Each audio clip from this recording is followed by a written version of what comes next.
bertemu lagi untuk pembelajaran PPKN di pertemuan pertama setelah mid semester dengan materi pembahasan Sistem Peradilan Indonesia sesuai dengan UUD 1945. Nah, pastikan kalian tetap menyimak video dan menyaksikannya sampai habis ya. Sistem hukum. Di antara kita pasti sudah pernah ya mendengar istilah tentang sistem hukum. Sistem adalah suatu kesatuan yang di dalamnya terdiri atas beberapa komponen atau bagian yang saling berhubungan. Sedangkan hukum merupakan aturan yang harus dipatuhi. Hukum Indonesia merupakan suatu sistem, di mana hukum Indonesia bukan sekedar kumpulan peraturan perundang-undangan yang masing-masing berdiri sendiri, namun hukum di Indonesia memiliki struktur keterkaitan lembaga pembuat undang-undang dengan aparat penegak hukum bersamaan dengan substansi yang meliputi peraturan perundang-undangan yang berlaku. Kali ini kita akan belajar tentang sistem hukum dan mengenal hukum itu dimulai dari sifat-sifat hukum. Bicara tentang sifat hukum, hukum memiliki 3 sifat secara umum. Yang pertama adalah mengatur. Artinya, hukum berisi perintah maupun larangan yang mengatur tentang tingkah laku manusia, di mana keberadaan hukum diharapkan mampu menciptakan ketertiban dan keteraturan dalam tatanan kehidupan bermasyarakat. Yang kedua adalah memaksa. Artinya, hukum bertindak sebagai peraturan yang dapat memaksa seseorang untuk menaati serta mematuhi. Hukum bersifat memaksa ini biasanya disertai dengan sanksi tegas bagi pelanggar hukum tersebut. Dan yang ketiga adalah melindungi, di mana hukum dibentuk untuk melindungi dan menjamin hak warga masyarakat.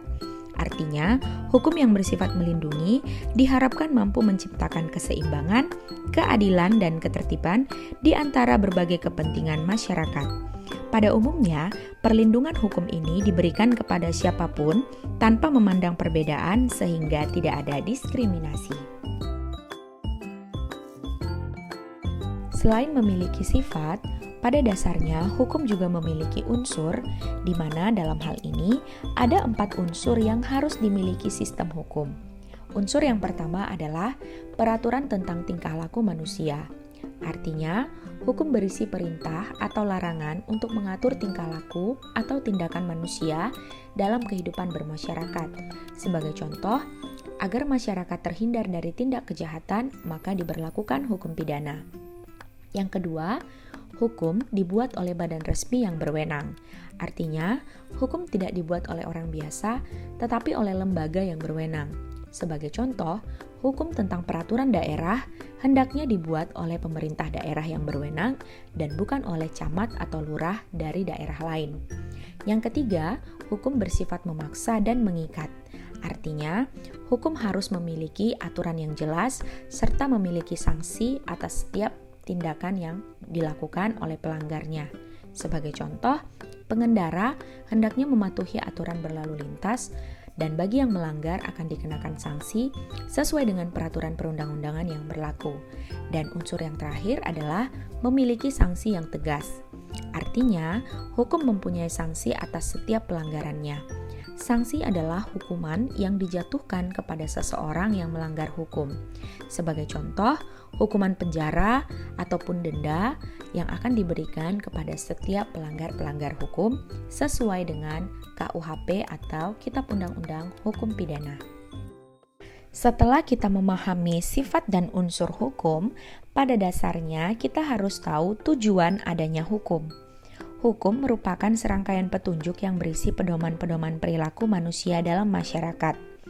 Tujuan hukum negara Republik Indonesia menurut hukum positif telah tertuang dalam alinea keempat pembukaan Undang-Undang Dasar Negara Republik Indonesia tahun 1945. Dan adapun tujuan hukum secara umum adalah yang pertama, mendatangkan kemakmuran dalam kehidupan masyarakat. Yang kedua, mengatur pergaulan hidup manusia agar tercipta kedamaian dalam masyarakat. Yang ketiga, mencegah tindakan diskriminatif. Yang keempat, menjamin kebahagiaan sebanyak-banyaknya pada semua orang. Yang kelima, sarana untuk mewujudkan keadilan sosial. Dan yang keenam, sarana penggerak untuk pembangunan. Selanjutnya, Kita masuk ke poin yang terakhir untuk pertemuan pertama di video kali ini, yaitu tentang klasifikasi hukum. Klasifikasi hukum pada dasarnya bertujuan untuk memberikan gambaran lebih terperinci tentang hukum.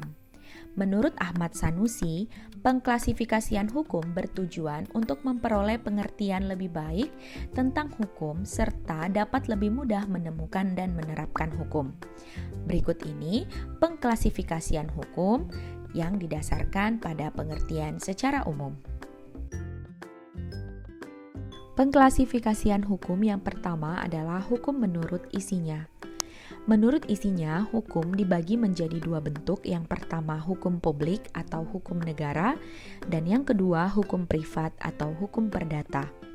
Hukum publik adalah hukum yang mengatur hubungan antara negara dan alat perlengkapan negara atau hubungan antara negara dengan warga negara atau perorangan. Hukum publik pada dasarnya terbagi menjadi 4 bagian. Yang pertama, hukum pidana, yang kedua, hukum tata negara, yang ketiga, hukum administrasi negara, dan yang keempat, hukum internasional. Hukum pidana adalah hukum mengenai perbuatan yang dilarang dan memberikan hukuman kepada orang yang melanggarnya. Bentuk dan jenis pelanggaran dan kejahatan atas hukum ini dimuat dalam Kitab Undang-Undang Hukum Pidana atau biasa disebut dengan KUHP.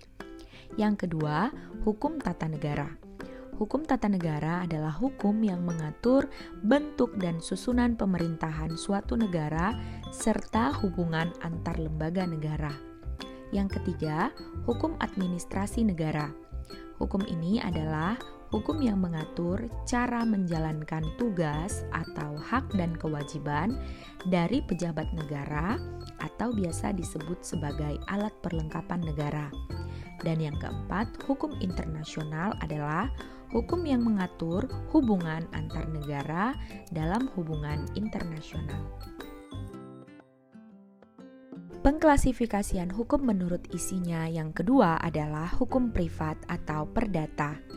Hukum privat atau perdata adalah hukum yang mengatur hubungan antara orang yang satu dengan orang yang lain dengan menitik beratkan kepada kepentingan perseorangan atau kepentingan pribadi. Hukum perdata ini terbagi lagi menjadi 4 bagian, yaitu hukum dagang, hukum agraria, hukum perdata, dan hukum adat. Pengklasifikasian hukum privat yang pertama adalah hukum dagang. Hukum dagang merupakan hukum yang mengatur hubungan antara produsen dan konsumen dalam hal jual beli barang ataupun jasa. Yang kedua, hukum agraria.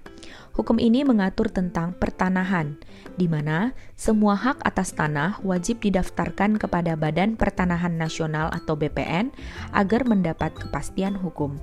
Pada umumnya, pemegang hak atas tanah diberi tanda bukti kepemilikan yang biasa disebut dengan sertifikat.